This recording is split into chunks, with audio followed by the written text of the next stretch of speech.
नमस्कार दोस्तों, 11 मई 1998 को भारत के वैज्ञानिकों ने एक ऐसा कारनामा कर दिखाया कि इसे देख पूरी दुनिया दंग रह गई। दरअसल दोस्तों, राजस्थान के जैसलमेर जिले के एक छोटे से गांव पोखरण के फायरिंग फील्ड रेंज में कुल 5 परमाणु परीक्षण किए गए। दोस्तों, ये परीक्षण इतने चुप और सीक्रेट तरीके से किए गए कि इसकी खबर पूरी दुनिया के परमाणु संयंत्रों और सैन्य गतिविधियों पर सैटेलाइट से निगरानी रखने वाले देश अमेरिका को भी इसकी भनक तक नहीं लगने दी। दोस्तों, ये जैसे ही मिशन सफल रहा तो इसके तुरंत परीक्षण के बाद उस समय के तत्कालीन प्रधानमंत्री अटल बिहारी वाजपेयी ने पूरे देश और दुनिया को ये खबर दी कि भारत ने पोखरण फायरिंग रेंज के अंदर अंडरग्राउंड न्यूक्लियर का सफल परीक्षण किया है। At 15:45 hours. 4, 3, 2, 1, 0.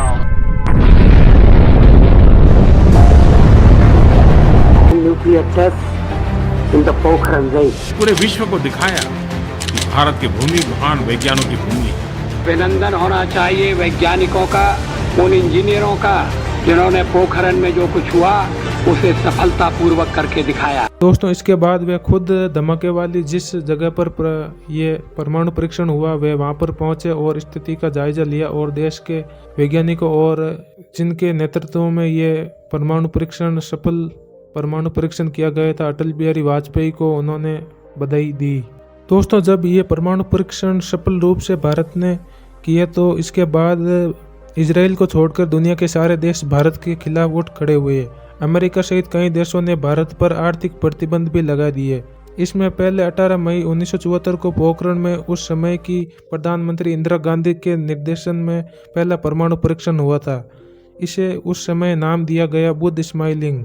दोस्तों, 1998 में परमाणु परीक्षण करना इतना आसान नहीं था, लेकिन 1995 में अंतर्राष्ट्रीय दबाव में भारत ने अपने परीक्षण को निरंतर टाल रहा था। उसके बाद दुनिया भर के कई देशों ने भारत पर निगरानी बढ़ा दी, लेकिन पूर्व राष्ट्रपति डॉक्टर APJ अब्दुल कलाम ने ये मिशन कुछ इस तरीके से अंजाम दिया कि अमेरिका समेत पूरी दुनिया को इसकी भनक तक नहीं लगी।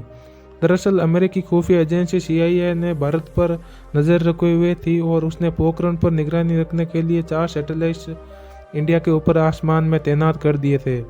भारत ने CIA और उसके सैटेलाइटों को चकमा देते हुए इस परमाणु परीक्षण को सफल बनाया और मैं आपको ये भी बताऊंगा कि किस तरीके से वैज्ञानिकों ने ये जो पूरा जाल बिछाया जिससे कि ये ऑपरेशन बहुत ही ज़्यादा खुफिया तरीके से अंजाम दिया गया। तो दोस्तों, 11 मई 1998 को पोखरण में हुए इस परमाणु परीक्षण को एक नया नाम दिया गया ऑपरेशन।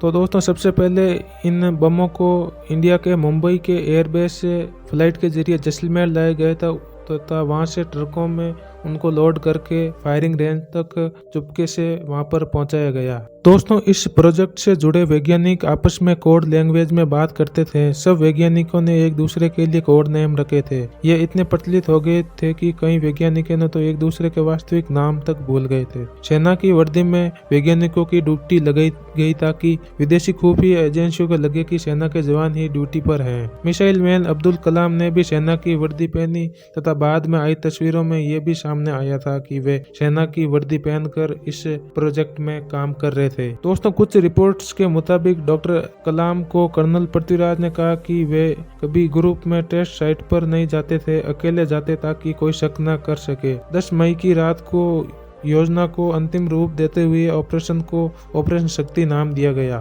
तो दोस्तों, अब बात करते हैं कि इस परमाणु परीक्षण को करने के लिए राजस्थान के अंदर ही रेगिस्तान वाली जगह ही क्यों चुनी गई। तो दोस्तों, परमाणु परीक्षण के लिए पोखरण को इसलिए चुना गया क्योंकि यहाँ पर साल 1994 में तत्कालीन प्रधानमंत्री इंदिरा गांधी के निर्देशन में 18 मई 1974 को यहाँ पर भारत का पहला परमाणु परीक्षण किया गया था। और पोखरण एक सूखा और रेगिस्तानी इलाका है और वहाँ पर जनसंख्या घनत्व भी बेहद कम है। ज्यादा रेतीले मरुस्थल होने के कारण परमाणु परीक्षण के लिए अनुकूल जगह मानकर यहाँ पर परमाणु परीक्षण किया गया था। तो दोस्तों, ये तो हो गई बात कि यहाँ पर परमाणु परीक्षण पोखरण के अंदर ही क्यों किया गया था। तो दोस्तों, अब मैं आपको बताता हूँ कि एक न्यूक्लियर ताकत एक देश के लिए, एक राष्ट्र के लिए कितना मायने रखती है।